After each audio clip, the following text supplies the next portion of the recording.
Assalamualaikum warahmatullahi wabarakatuh. Halo semua, selamat pagi, siang, sore, dan malam.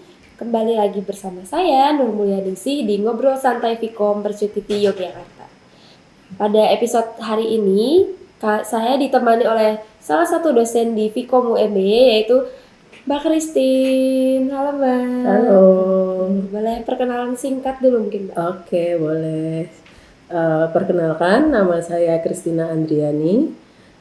Saya salah satu dosen di Fakultas Ilmu Komunikasi dan Multimedia Universitas Mercu Buana Yogyakarta. Oke. Nah, bersama Mbak Christine hari ini kita akan membahas mengenai mata kuliah yang Mbak ampu, yaitu ranahnya berada di PR ya Mbak, Ya, atau betul. Public Relation. Nah, mungkin sebelum kita membahas mengenai PR, kita tarik sedikit mengenai latar belakang Mbak nih. Kenapa awalnya Mbak memilih untuk kuliah di ilmu komunikasi? Ya, oke. Komunikasi ya, awalnya saya itu tertarik ya karena komunikasi ngajarin kita banyak hal ya. Satu, bagaimana kecakapan untuk berbicara dengan banyak orang, kemudian berelasi juga dengan banyak orang. Terus terutama cara mengatur bagaimana kita punya kemampuan komunikasi yang baik dengan banyak orang. Itu dasarnya saya masuk komunikasi seperti itu, Mbak. Iya, oke. Nah, kalau masuk ke materi tentang PR-nya nih, Mbak, Ya. boleh dikasih tahu sedikit mungkin PR atau public relation ini seperti apa sih?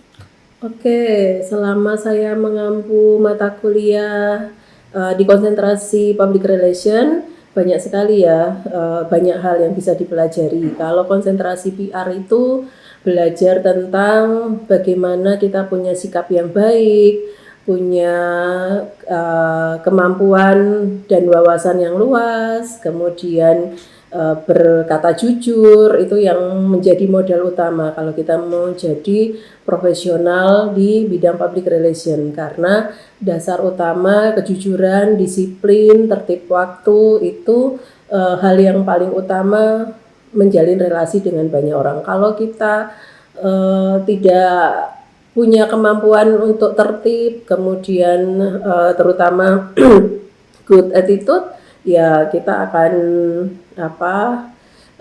tidak mampu bertahan dengan banyak orang seperti itu.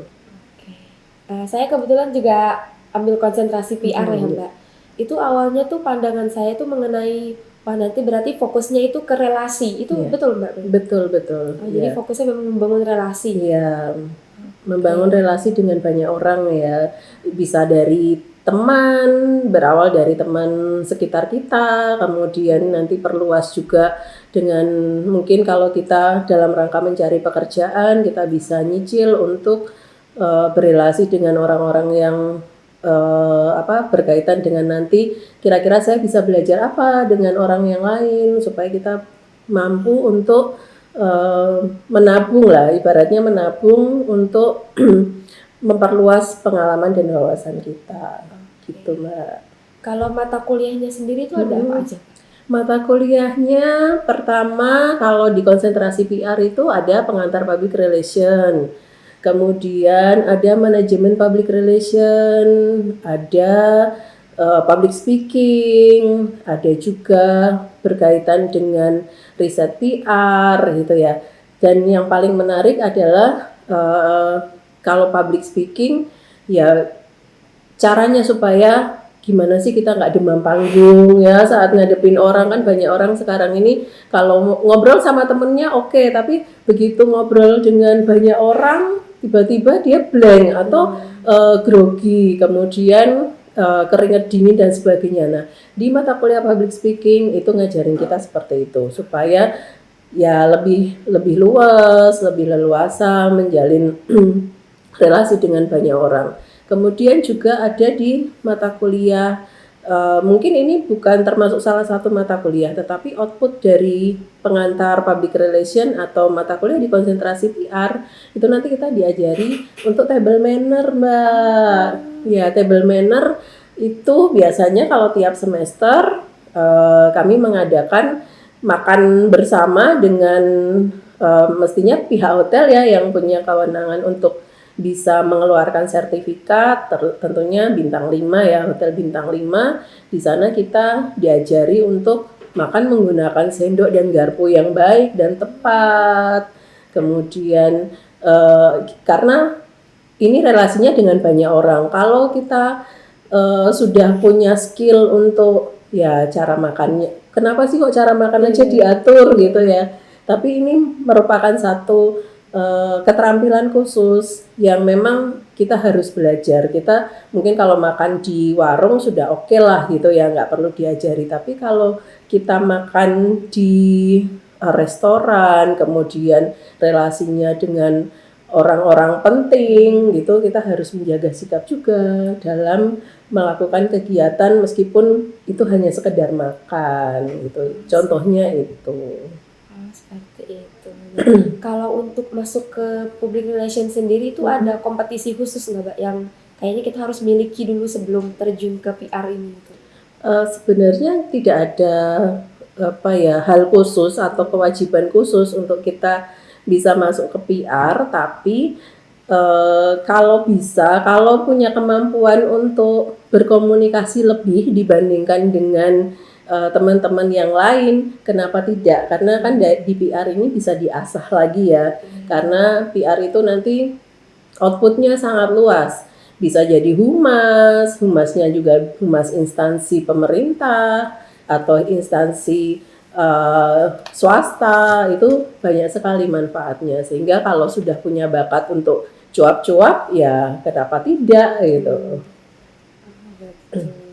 Tapi kalau secara untuk karir kedepannya, Mbak, apakah public relation ini seperti tadi ya kayak humas gitu? Atau bisa lebih luas daripada itu?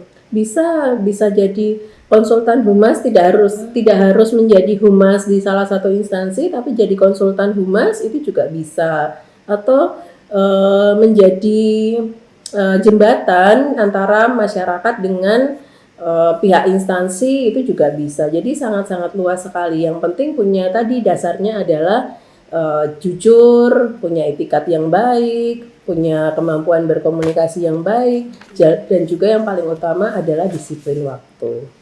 Gitu. Nah, mungkin ini terakhir ya, Mbak. Buat yang mungkin belum mengerti lebih banyak tentang PR nih, mungkin boleh kasih tips-tips gitu nggak, Mbak? Kayak pengenalan PR atau tips yang harus ketertarikan gitu, bukan tips, maaf teman-teman. Hal yang menarik apa gitu, biar teman-teman calon mahasiswa baru nih khususnya tertarik buat masuk PR gitu. Untuk menjadi seorang PR profesional ya, itu kan harus dirintis dari sekarang, artinya harus dipelajari dari sekarang. Tadi dasarnya adalah punya kemampuan komunikasi yang baik di mata kuliah public speaking, kemudian melakukan riset bila mana ada satu hal yang membingungkan, kita bisa melakukan riset kecil-kecilan, baik di masyarakat kita atau di lingkungan sekitar kita. Riset itu jangan dianggap sesuatu yang besar ya, dengan mencari informasi atau mudahnya mencari informasi. Dengan mencari informasi kecil-kecilan, terus mendapatkan info, kemudian bisa dikoordinasikan, itu juga merupakan bagian dari riset gitu. Dan satu hal adalah saling koordinasi supaya kesalahpahaman itu bisa dikurangi atau tingkat errornya itu bisa lebih rendah dibandingkan mencari kebenaran itu sendiri gitu. Oke. Nah, sudah kita simak bersama ya teman-teman bahwa PR itu bukan hanya membangun relasi kecil aja ya, Mbak, bukan antara kita dan teman aja, tapi besar, dan prospek karir kedepannya itu bukan hanya humas ya, Mbak. Bisa jadi tadi konsultan, bergerak di bidang sosial tapi ya, Mbak. Iya, bisa. Oke. Mungkin sekian teman-teman untuk pembahasan kali ini. Sebelumnya saya izin meminta maaf jika ada kesalahan kata ataupun perbuatan pada episode kali ini. Saya juga ingin mengucapkan terima kasih kepada Mbak Christine yang hari ini sudah menemani saya di podcast ini. Juga untuk teman-teman yang sudah menonton dan menyimak video Ngobrol Santai Vkom kali ini hingga akhir. Saya akhiri. Sekian. Wassalamualaikum warahmatullahi wabarakatuh. Waalaikumsalam.